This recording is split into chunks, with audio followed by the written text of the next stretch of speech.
Hi everybody, welcome back to Upsy-Daisy Design tutorial on Heat and Bond. This is part 2. The other day we talked about 4 different reasons why we would use Heat and Bond. To make it easier to cut, give our material stability, create a smooth texture on the back, or we could use it as an adhesive. We could also use it for all 4 of those reasons. So let's pick up where we left off the other day with the cut.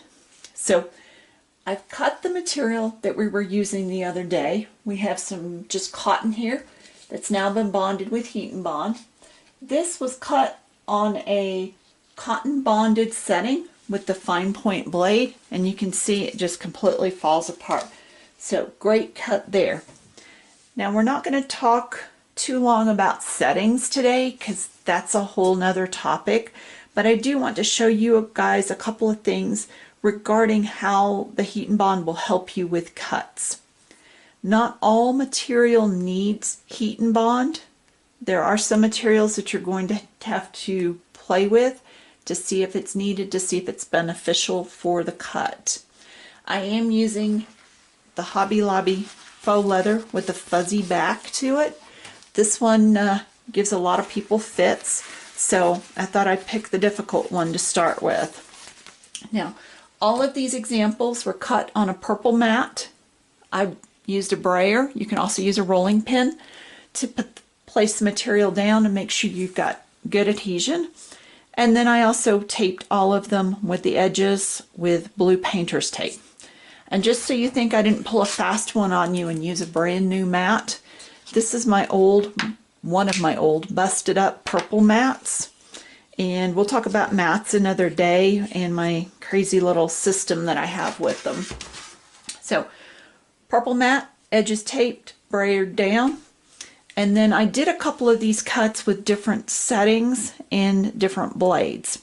I am using the Maker, but this fine point blade is the same blade that comes in your Explore Air machine. Make sure there's no little fuzzies on it before you use it. Alright, so this piece of material has Heat and Bond on it. It's the Hobby Lobby faux leather. I put it face up on the mat, purple mat, tape the edges. I used the denim bonded setting. Now the denim bonding setting will actually give you 2 cuts, and it does use the fine point blade. Not a bad cut. Didn't quite go all the way through. So what I did was I did it again and I increased the pressure. I added more pressure. And so you can see these are nice pretty cuts all with the fine point blade. Then I switched over and used the rotary blade. Everything's the same except when we get down to the denim setting, I added more pressure, and the denim setting uses the rotary blade.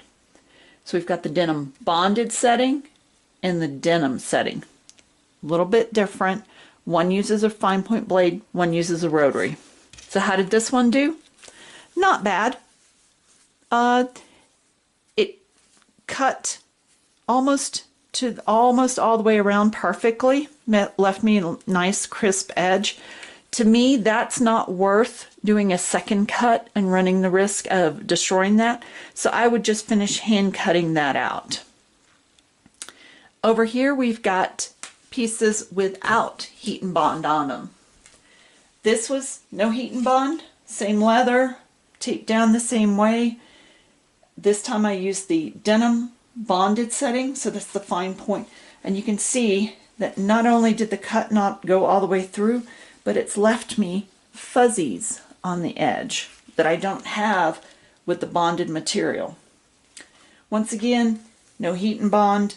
This one was the rotary blade with more pressure, and this one I probably would have run through a second time because it's just not quite there. So there's the difference with using a difficult material and putting Heat and Bond on it. So let's get some of this out of the way. So we've talked about the cut. Now let's talk about the stability of it. Well, wouldn't you know, I just put my example to the side. So these have Heat and Bond on them. This one does not. This one's sad. This one at least has some stability to it. Whoops, totally took that off the screen, didn't I? Let's try that again. Sad, bonded, has some stability to it. So not just the faux leather does it give stability to, but also regular material. Sad material, a little bit more stable. As for a smooth texture, see if you can see the back side of this. You can see I don't have any fuzzies, and you can also see that there's a nice smooth surface on it. So we've accomplished that by using the Heat and Bond. Now how about using it as an adhesive? When you're looking to use Heat and Bond as an adhesive, you want to keep in mind the materials that you're using. And you don't want two fabrics that need to be bonded, because you're not going to bond material, heat and bond to material and heat and bond. You only want one of these items to have heat and bond on them, not both. Because this back smooth surface is also an adhesive surface. So for this one that I've got the heat and bond on the back, I would then select something that I don't have heat and bond on the back, and then I would adhere those two together. Let's move over to the iron and see how we can make that happen.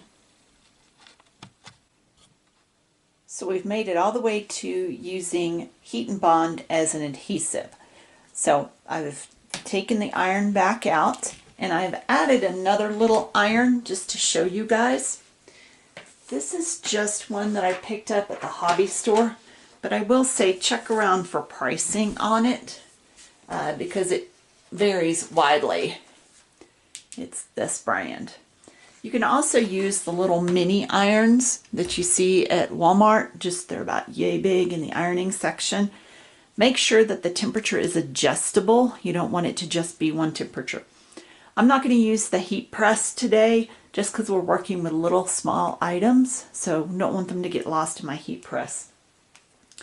Something I want to remind you guys of is anything that has like a natural fiber like cotton or wool, those can withstand more heat. But any of the synthetic or delicate materials, you've got silk, polyester, velvet, any of the glitters. Some of the glitters are held on by glue. And then also some of your faux leathers are going to require less heat. You'll always hear me say low temperatures and slow time. Normally we think of that when we're talking about our Texas barbecue, but here we're talking about our temperatures. We want to go very slowly with our low temperatures. Don't be in a rush. So, adhesive. Now, when we first adhered our Heat and Bond to our fabric, we did it web side down, paper side up, and we used heat to attach it. Once you peel that paper backing off, that other side becomes an adhesive side. So we don't want two adhesive sides touching. We want one adhesive, one non-adhesive. So here I've got adhesive on the back of my felt that I cut. Non-adhesive, no Heat and Bond on the back there.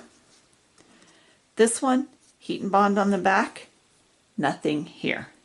So these two we can put together like this. Now one I'm going to do with the iron and one I'm going to do with my little iron.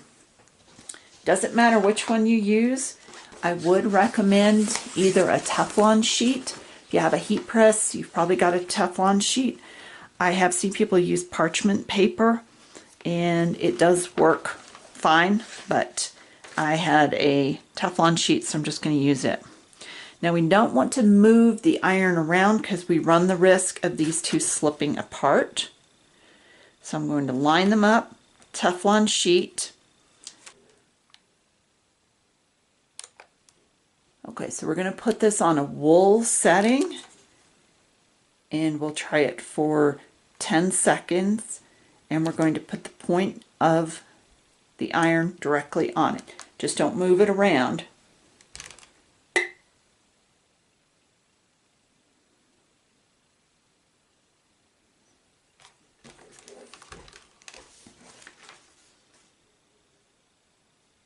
Starting to get sticky, but it's not got a good seal yet. So let's do that for 20 seconds.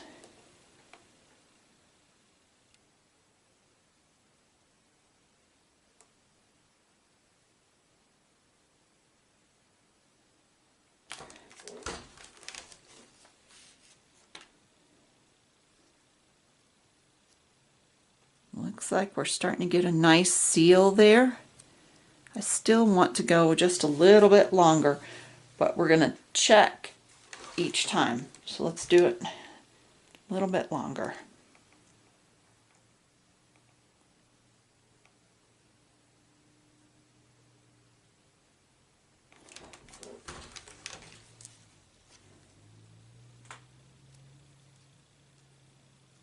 Still a little loose around the edges. That edge looks good. That edge looks good. This one's peeling up just a little bit. So I'm just going to go back and focus in on this edge right here and do it for about 5 seconds.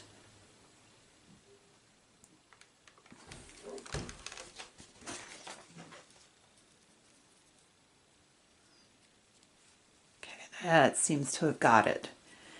So we did it on the wool setting, and probably a total of 20 to 25 seconds, but not all at once. You want to check it, go back, and if you need to touch up any of the edges, do that. So that one's done.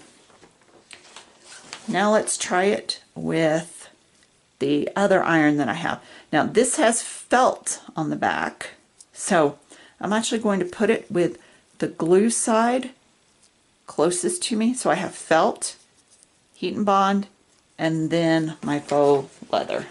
Let's switch this. I'm going to go up to high, and let's see what we can do here. So let's give it just a moment to heat up.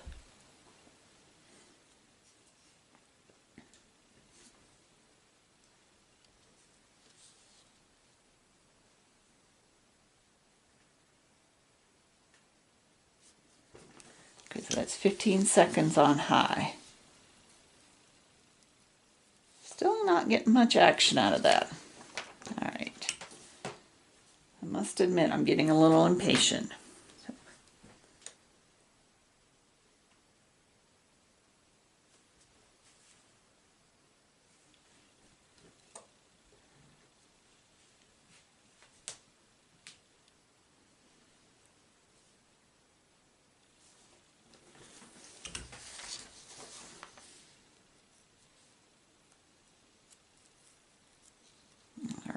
That's starting to adhere.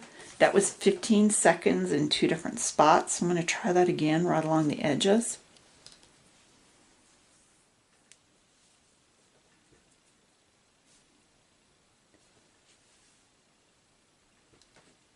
Move my iron.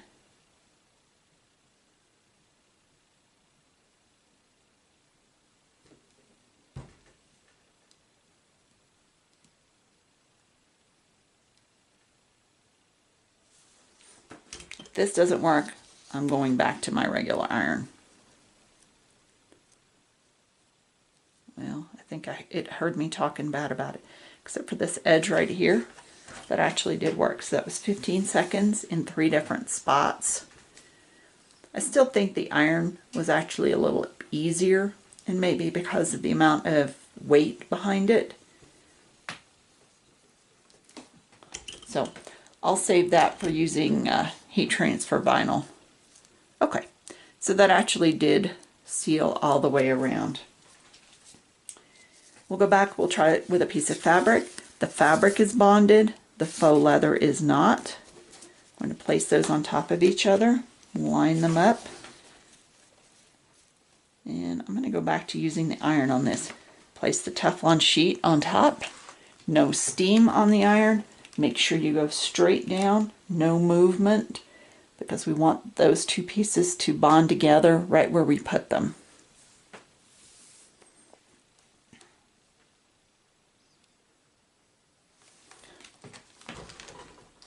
See how we're doing. Beautiful.